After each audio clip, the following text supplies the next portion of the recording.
Every Londoner is going to see an increase in council tax in April. We already know that Mayor Sadiq Khan will be adding £18.98 to his share of the annual bill for the average Bandy household. This is to help him pay for things like TfL, the Met Police and London Fire Brigade. Now, all 32 London boroughs are currently setting their budgets for the year. All, bar one, which we'll come to in a second, are expected to increase their share of the council tax by 5%. But how much this will actually be depends very much on where you live in the city. And it really is a case of inner London versus outer London.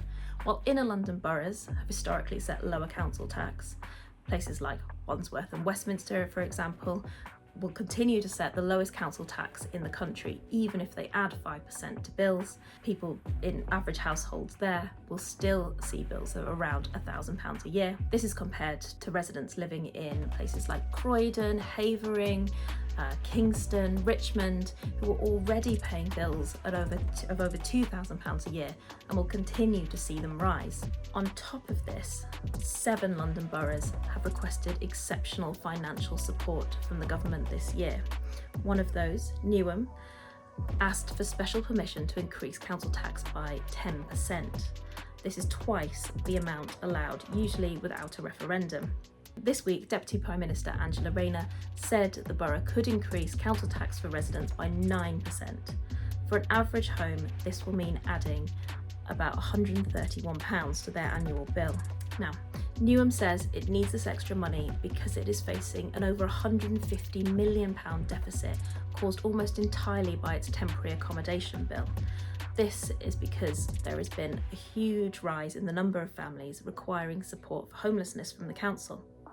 At the same time, rents in London have skyrocketed and the council cannot afford to pay for the temporary accommodation that these people need. Along with Newham, Havering, Lambeth, Croydon, Barnet, Enfield and Haringey have also applied for exceptional financial support.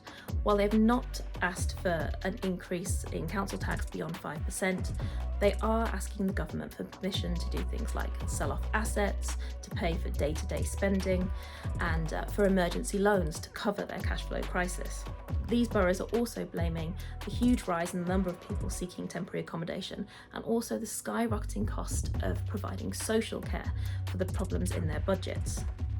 It means that for many Londoners, despite seeing their council tax go up in April, they will not see services improve.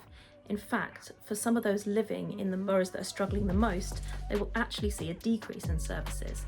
Places like Havering have already started doing things like dimming street lights and cancelling Christmas decorations, closing libraries to help them cover the deficit that they're continuing to face every year. Now, the government this year signed off a 5.7% increase in core spending for London boroughs, but London Councils, the umbrella group which represents every single borough, said this is still not enough. And this year, even with that extra money, collectively they will be facing a £500 million shortfall.